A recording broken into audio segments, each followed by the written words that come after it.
to millions of fans around the world. He's a living legend. If you've never seen him before, it's him! Give me that gun! You've never seen action. Rumble in the Bronx.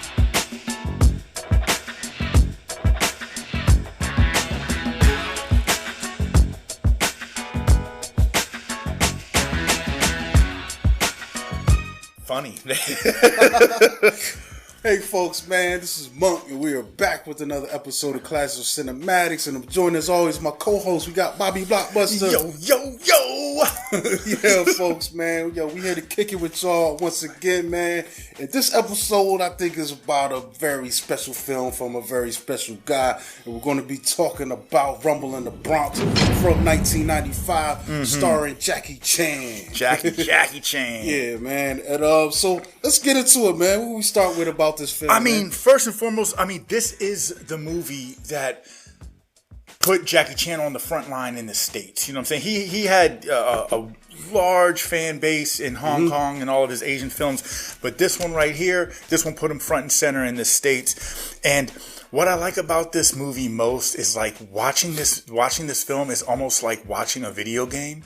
In real life, yeah, you know what I mean, man. There's definitely there's some similarities to like Double Dragon or like Bad Dudes, or Final Fight. Yeah. And speaking of Jackie Chan, man, it's interesting because I think Raymond Chow was a co-producer on Cannonball Run.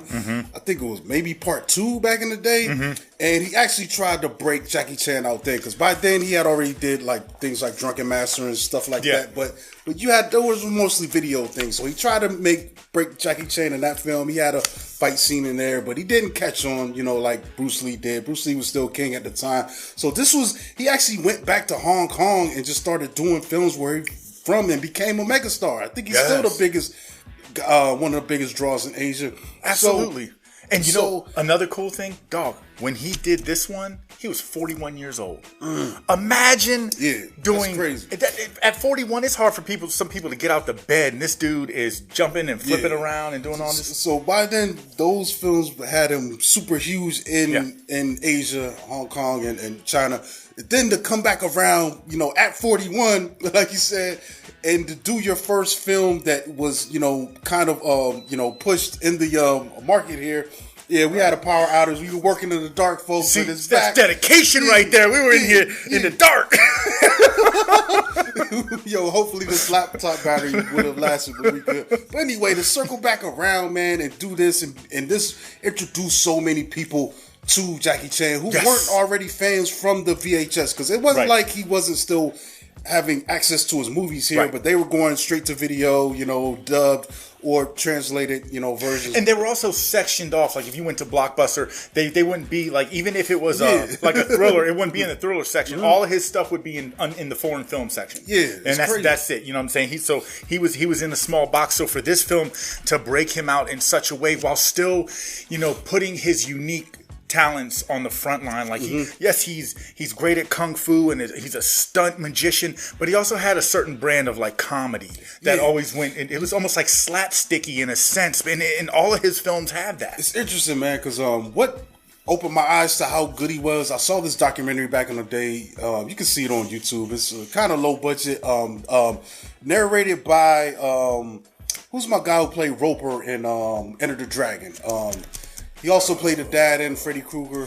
Dang it. I'm drawing a blank. Yes, I know exactly who you're talking about, though. He was narrating it, and they spent a lot of time on Jackie Chan, a lot of his films, a lot of his history and background, and a lot of his fights, and it made the case for him, like, yo, this guy's ill, because at that point, I didn't see a lot of his films, but he even says in the film, Jackie Chan himself says that he was inspired by the Buster Keatons and those kind of guys, and that's why that kind of physical comedy makes it into his fight scenes and makes his style more unique. He's a badass, but he still comes across as this guy that's reluctant to fight. But he can handle himself. But he's a nice guy. And when he beats people up, seldom do you see like blood, or he's not killing them. He's doing it like in the same sense of like Batman. Like Batman goes through, he beats the brakes off you, but he don't kill you. And I was reading this article where Jackie Chan said there's one part in the film where the gang has him in the alleyway, and it's the wildest game of baseball I've ever seen. I was watching it last night. They wrap these shirts around the bats, and then they're like hitting bottles at Jackie Chan up against the wall. And he said that scene really unnerved him, because that was the first time in a long time there would be that much blood in one of his movies, and he didn't want to throw his fan base off. You know what I mean? Yeah, that was the thing. I feel like what American audiences and even some of his films done by his peers, it was more about being the toughest, the savage, the brutality of the fights and such like that. But Jackie Chan, his stuff was different, man. I think he was aiming for a more wider appeal thing for the audience, and just more for the kids too. Like you could watch a Jackie Chan film at 7, 17, 47, 70 and still see the enjoyment in it. You're not watching it and then thinking, okay, now I want to go do that to somebody. You know what I'm saying? He comes off like your average everyday guy who just seems to be a superhero when things hit the fan. You know what I'm saying? Back to the dark.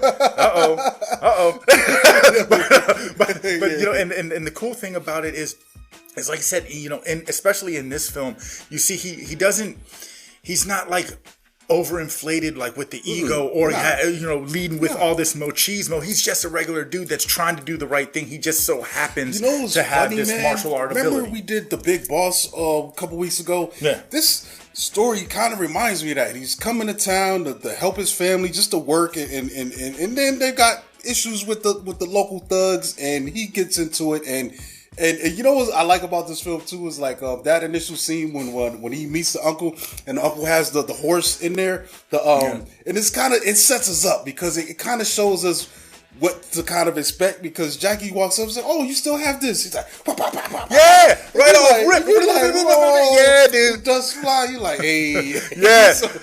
And he was doing it with ease, flush. Yeah. But shout out to that, man. And shout out to the setup of this, man. So what about the characters, man?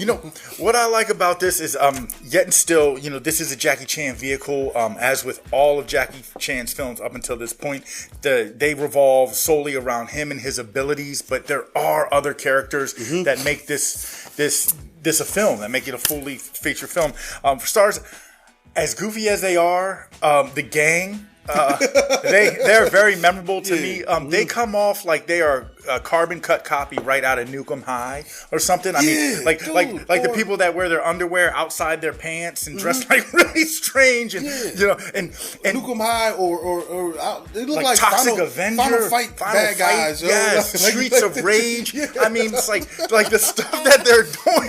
And that's the funny thing, because this film is called Rumble in the Bronx, but it was filmed in Vancouver, Canada. So some of the urban stuff looks the same, but the people, no way, bro. No. It was just made up. It's buildings. It's all stereotypical. Yes. New Yorkers. I'm like, bro, they made the Bronx look bad. Yes. and another person, I liked Uncle Bill, but I liked what we got from Nancy, who was also played by Frances Yip.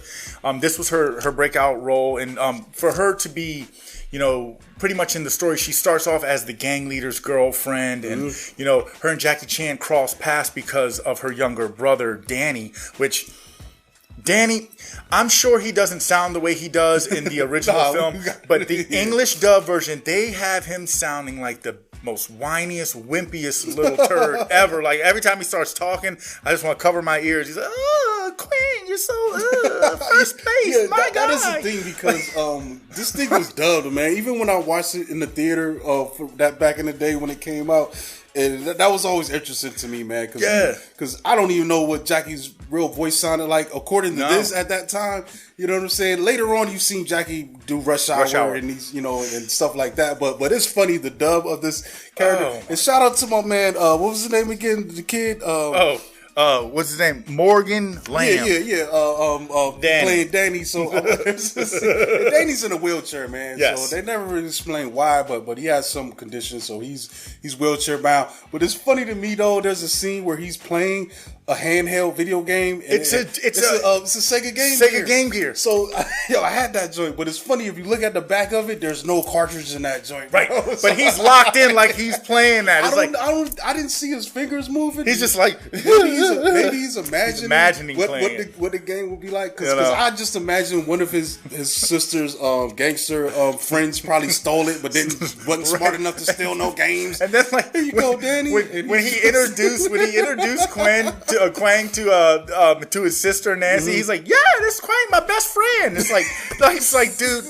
Yeah, we just met. Yeah, it's like, this is weird. I'm growing up. I'm not an advocate for bullying, man, but he is front and center, man. For like somebody's gonna mess with him, dog. I like Danny though. He was cool, man. He added a little touch. It's weird how these films of this era, like coming out the '80s and even through this, where there's like little kid sidekicks and and I mean, it's so funny to me. But you know who I also like? Her name's Anita Mui. She played Elaine, the person who actually bought the store from Uncle Bill. Yeah. She's like the manager running. She's like on Jackie Chan's first day in. Uncle Bill sells the store to her, and then so Quang says Keung says he's gonna help help her, get the store in order with the rest of the time that he was there. It just so happens that all his good deeds don't go unnoticed. I mean, like it's first official day helping her at the store. Like the same gang comes in, tries to steal some stuff, and he beats the brakes off all of them and destroys the store. Yeah, that's the thing. It's like, he should have just gave them whatever they want to take. I mean, he took a sip out of 2 Welch's drinks and put some gum on the mirror. Like, is that worth breaking down every display really in the store? But then it's also, I think Jackie. He's a good guy though. He's like, this ain't right, man. I don't want to stand back if I can do something to try to help. That's what his character does, which is funny because that's how he gets set up later on by Nancy in the alleyway. Because they set him up because I think they remember him from the store. And they're like, yo, get this guy. So she pretends like she's getting like robbed or raped in the alley. And he comes to the rescue. It's funny to me when he pulls out the little badge. He's like, I'm going to shoot you. He's got like his wallet. I'm like, dude, you're crazy. What if one of them had a gun? Yes. But that's the thing too. With English dubbing. So I found out that only in the English dub version did they decided not to inform us that Jackie Chan is actually supposed to come to the States as a Hong Kong cop. What? Yes. So in all of the other versions of this film, it is duly noted that he is a cop. Oh, that makes some sense. But then it's even crazier. It makes his citizen patrol attitude make sense a little bit, but then later on it don't make no sense that he mistakes the bad guys, the bigger bad gang as FBI agents. It's like, but then again, it's showing his good nature. They're taking advantage of that, and then that's when I think that's when the bottle scene happens, right? When after Nancy, because what initially before they come into the store, his first night there, they're sleeping, and the gang. I mean, I guess they do this for shits and giggles. But the two women they're having a street race on dirt bikes. And then they ride the dirt bikes over the tops of cars. Oh yeah, there was a race. Yeah, and of course at the end of the line of Nancy's cars was the car that somebody was letting Uncle Bill use for the wedding. So he flips down off the 8th story of this building. He's like, no, it's my car. So he costs Nancy and the gang $1,000. Their street cred. Yeah, all right, that was that. You know what I'm saying? So that's why she wanted to set him up. You know what I mean? Was funny too, man. It's like this gangs they crack me up because most gangs they try to get some money. These guys are just like in movies like this all the time. You'll see a gang where it's just shenanigans. Yeah. There's no hustle. It's just all about delinquency. And yo, this is so crazy to me, but it works in the confines of this genre. It's like we're not coming here for the deepest plot. We just want a story told. We want some action. Yes, and we want to have fun. And the gang gives us that because, dude, every time they see Jackie Chan, they try to take him out. I mean, one time they try to push him off of he was in the back of a truck. They try to push him off the top of a parking garage. Oh man, that was insane. That was was like, amazing. dude, are you kidding me? Mm-hmm. And you know, every time they see, I mean, it's 20 of them, one Jackie Chan, and he's just running crazy through. I mean, everything turns into like an obstacle course. He's flipping through stuff and just trying to save his life in every way possible. And you know, on that note, you know, the action scenes and the fight choreography in this are, I mean, this is nothing short of amazing to see this human being actually being able to twist and contort his body in certain ways. It's not just the fighting. Yeah, man. Like, let me ask you this: who do you think is a better martial artist, Jackie Chan or Bruce Lee? I mean, film wise, just going film wise. We're not talking about the stuff. I'm going film wise. If okay, I'm gonna have to say it like this. I mean, in my mind, you don't get no better than Bruce, but. If Bruce and Jackie Chan are fighting in a confined area in an arena and you can't leave the arena, I think Bruce all day. I'm talking movie wise, though. If you bring in the outside elements, then you know Jackie Chan might Jackie Chan's doing some stuff, man. I don't know if Bruce is going to scale the fence that way. I got to give it to Jackie, bro, and I might have to give it to Jackie all around because the interesting thing about Bruce, the way his action was done. We had never seen nothing like that before. Yeah. And I feel like, honestly, I think if Bruce Lee had lived and continued making films, he probably would have got to the action level of Jackie Chan. Yeah. Jackie Chan, interestingly enough, started off as a stuntman in one of Bruce Lee's films. And I think it was maybe The Chinese Connection. And Jackie Chan is playing, he's a stunt double, and he's a guy that Bruce Lee does his kick, and the guy just flies, and that's Jackie Chan flying through the air. But interestingly enough, I think in the film wise, what Jackie Chan was doing was just so different and such a higher level than what we got from Bruce. Bruce shit looked cool. They used a little slow mo. We hadn't seen a guy doing stuff like that before. But Jackie's doing it in real time. So Jackie was kicking ass, bro. And Jackie was doing it himself. And then you know, without Jackie, like, because I love Tony Jaa. Tony Jaa is the same style. I mean, he's all the fighting and everything. But Tony Jaa is closer to Jackie Chan. He's closer to Jackie. That's what I'm saying. So without Jackie, there would be no Tony Jaa. You know what I'm saying? And I feel like even when you get to Van Damme, that's more Bruce Lee than Van Damme is not jumping through no shopping carts or flipping, twisting around, doing all. Van Damme will kick you in the face and do the splits. The interesting thing about that, man, there was this place called the Peking Opera House that trained a lot of these guys that would become legends. Bruce Lee, I think Yin Bu, and Sammo Hung were three guys that were in there together. They're friends for life. They've done a bunch of films together. But what those guys were accomplishing at this era in the genre is just amazing action-wise. And it comes across in this film, man. I think this film stands and still holds up because it was an introduction to American mass audiences of this style of action and filmmaking, dude. Yeah, absolutely. And then, you know, it's not just... Like I said, with the martial arts, the stunt, like Jackie Chan was doing these stunts, and he was, he was co-stunt director with what the hell? What's the other guy's name? It's Tony. Where's my damn notes? It's Tony. Where is that? Tony Ling. Oh, there you go. Stanley Tong. Oh, okay. Stanley Tong is the other director of stunt choreography.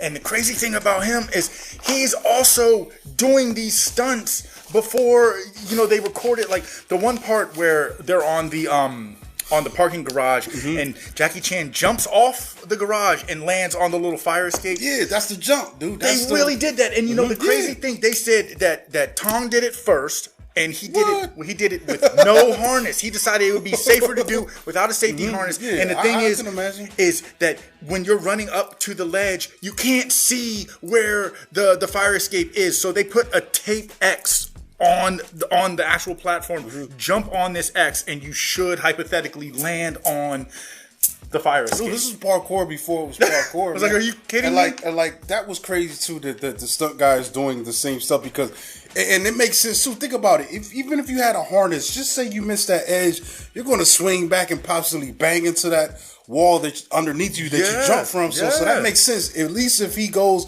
without the harness he's going to have several chances to grab something, even if he misses this thing.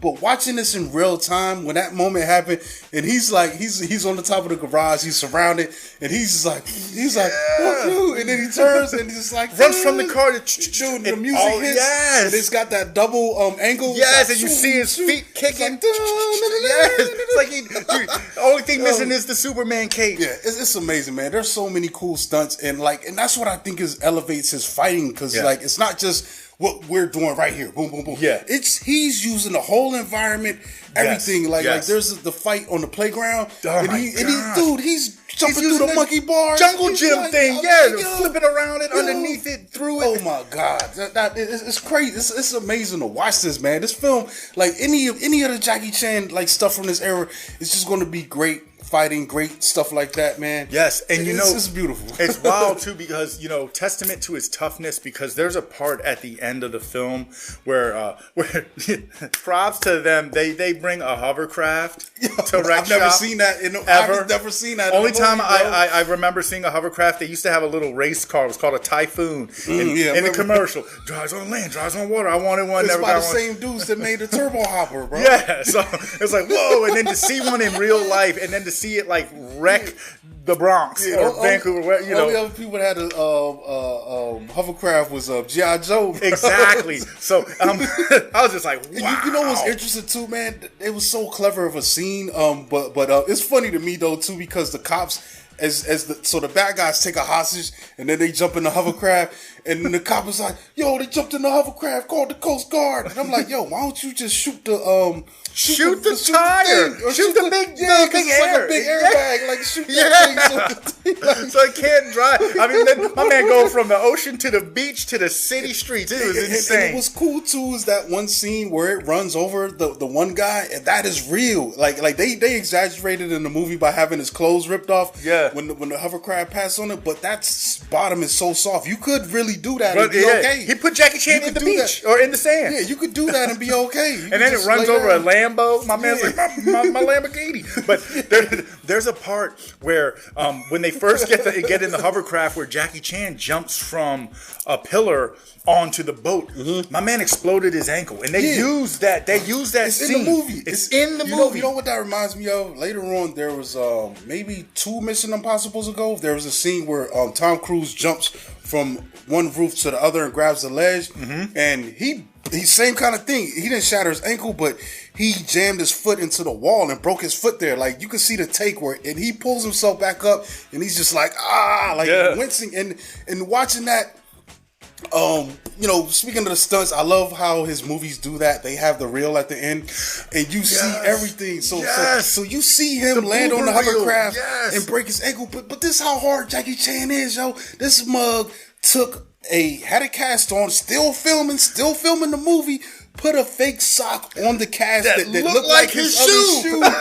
And was still shooting like this dude. Yes. You not tougher than Jackie Chan, he said he did the whole third phase of the film in a cast, dog. He left the set in a wheelchair, man. I mean, you know what's funny too? Rewatching that, it's almost every major sequence in this film, someone got fucked up, like the chick on the motorcycle. Oh my gosh, she flips over, her body folds the wrong way. I mean, it's so funny. It's not funny, but it's interesting. Dude, they said there was seeing that roll in the clips of the people just getting. There were like up. 6 stunt doubles that had ended up getting broken legs. Dude, I mean, there was a couple concussions on set. They wheeled Jackie out a couple times. Yes. on the stretcher. And then even the part where he's holding on to the hovercraft. Dude, my man is actually really damn being pulled by the hovercraft, like the stuff like jet skiing with no skis.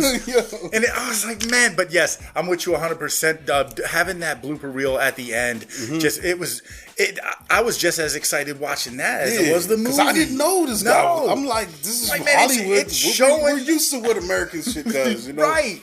But man, and you're seeing him the method to his madness, man. That was just great. And I think, there's no Mission Impossible without Jackie Chan, man. No. Tom Cruise is aping Jackie Chan's whole style with doing his own stunts and stuff, and that's crazy. So, another thing that stood out to me, man. trying to think with the stunt reel, man. It's just a beautiful thing, man. That's what I was trying to remember. There was a thing a couple years ago where Jackie Chan got an award, and it was like a Lifetime Achievement Award, and he took the time to thank his stunt team, man. And then later on, there was they kind of surprised him, like all his major guys from his team surprised him and showed up, and my man busted out crying because he recognized the brotherhood of making these films over the years. And they all worked together for so long. The fact that these are the guys that helped make him who he is, man. And that was a beautiful moment to see that, man. Yeah, and you know, also, like I said, it's not just the individuals with the stunt. What I do like about this as well is the setting. Yes, granted, it's in Vancouver, and initially they were going to call it Rumble in Vancouver, but they said that wouldn't appeal to that wouldn't appeal to Western audiences too much. So they said the Bronx, but you know.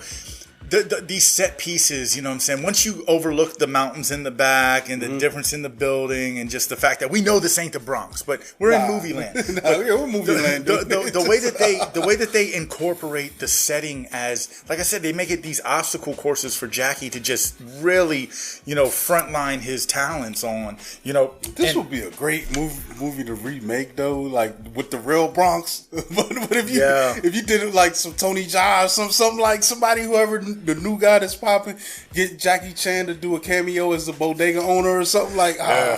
You know what I'm saying? Get some decent Zamero. I mean, the only film that really hits me like this one that just has a much more elaborate plot is The Protector. Tony Jaa's The Protector. I think that it's just. I mean, it's the same thing. He's doing all the crazy stunts, but what was interesting though after this, man, we got a series of Jackie Chan films going to theaters, man. I think after this we got there was Super Cop. I remember seeing that with Michelle Yeoh. I think I saw that in the theater. And that one was actually recorded before this. Yeah. But it was just now, this opened the gates because this thing did so well. Yeah. You know what I'm saying? Low budget, but made a ton of money.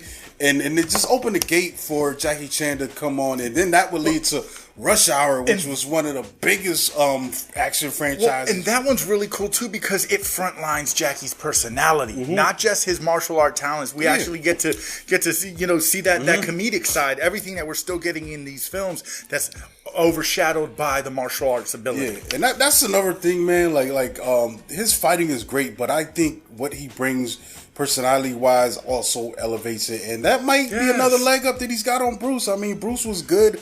But he was serious to the core, man. And he's good in that. And it sucks that we never got to see him doing something like what Jackie Chan is doing. But I can't even think of Jackie Chan really doing a serious, maybe, what was that one? I still gotta watch that though. The one that came out here. Oh, the one that's like Death Wish. Yeah, where he's getting revenge. I think it's called The Foreigner. Yeah, The Foreigner. Dude, it was good. Kind of stuff. Yeah, it was good. It was like, oh man, he was Jackie Bronson in that, dude. It was dope, dog. I like that. I own that. I might watch that today, man. Yeah, man. But yeah, so it kind of sucks, but overall, I think this guy's just great, man. And like I said, man, this is like the middle of his film career. This is not the beginning. I mean, it was a beginning for a lot of American viewers, but this guy was already who he was going to be at this time, and also seasoned at that. I was about to say, he's coming in, for all intents and purposes, past his prime. He's doing this at 41, and then look at how many then American-made movies that he still had made from after making this. I mean, dude, he's still doing this stuff into his 60s. That's respectable, dog. Man. I don't know if he's still doing the chop, probably not. But I bet you, but he's still acting. He can still kick the ass about 89% of regular people. And he shifted to more kind of dramatic roles, at this point. And it kind of sucks to me, man. I hate when I see a guy like this, and I just want I want all the best for him. So I'll be like, man, why aren't we getting Jackie Chan just for a regular dramatic thing? He could have been in Crazy Rich Asians, but that's also a choice. Maybe it's not what he wants to do. Right. But think about this though. Michelle Yeoh, Everything Everywhere All at Once. I love that movie. Yes. They offered it to Jackie Chan first, which is crazy. Yeah, he turned it down before. Yeah, he got offered that. And it's funny because they have a cool working relationship. She be taking jabs at him. She called him a male chauvinist pig one time in one interview. Oh man, oh man, I don't know, but then I also hear that she kind of like was like, yeah, you missed out on this one, dog. You know, like because she saw the vision in the script and saw that this was a dope role for any actor to want. This is like a life role where you want to get to display all your abilities in one film. Like she was fighting, she was doing really great dramatic acting, and this is like, it was like the ultimate role. And I wonder how that would have been had it been Jackie Chan. I was about to say, but you know, crazy. Not for nothing, I wouldn't want to see anybody else but Yao in that role. Yeah, now, I mean, after seeing the final product and how good she was, because then if you get Jackie, then you don't get Ho Young Kwai either. You see what I'm saying? Yeah. So. You know, nah, man. Sometimes you just, you know. Yeah, some stuff happens for a reason, man. Yeah. And for a reason too, man. This film is I think this film is amazing, man. You know. Yes, I mean it's high quality entertainment. Like I said, this is not one you watch for the plot, the premise. This is one that you watch for eye candy, as just the visual arts and so many levels. You know what I'm saying? It's just the way it's shot, the cinematography, the set pieces, and ultimately watching Jackie Chan just do what Jackie Chan did in his prime at his best. You know what I'm saying? Yeah. It's dope. It's making me want to go back now and watch some more Jackie Chan stuff. Yeah, man. Definitely, dog. Yeah. Like Super Cop. What was the Police Story 2? Drunken Master. Crazy films. Yeah, it's the Drunken Master series, man. And yeah, man, it's crazy, man. I think shout out to Ian, man. I saw he was watching some of Jackie Chan the other day too, man. I think there was a film. I forgot the name of it, man. But it's a dope film, man. But it's also starring Sammo and Yen Liu. They all together in this joint, man. Oh, wow, It's just amazing, man. Crazy fight scenes, crazy action, man, and a good time, man. But ultimately, man, I think Rumble in the Bronx is definitely a classic, man. This is a dope film. Yes. Rewatch it, you know, if you haven't seen it in a while. If you're watching this strangely without seeing it at all, then go check it out, man, as soon as you can, man. It's definitely going to be worth your time, man. Definitely. You know? And it's one of those films that will leave a lasting impression. You know what I'm saying? Just for what you see. Nothing else. Man. Just for what you see. And, you know, what more can you ask for in a film? Anything that makes you think about it long after the credits roll, you know, or just be that in awe or that impressed. You know what I mean? And it's the only way that you could go to Canadian Bronx, man. There's no other way you get there. You can't go to no travel agency, man. There's no ticket you can buy. This is the only way you can get to Canadian Bronx.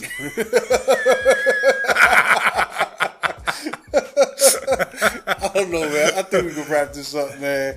And you know, but definitely, man, I had a good time rewatching this, man. Yes. And I had fun talking about it, man. Yes. You know what I'm saying? So make sure you subscribe to us, man. Check out the merch below. That helps us out, man. Shout out to 2024 because we keeping it raw. We bringing more and more and more. We got more in store, man. You know?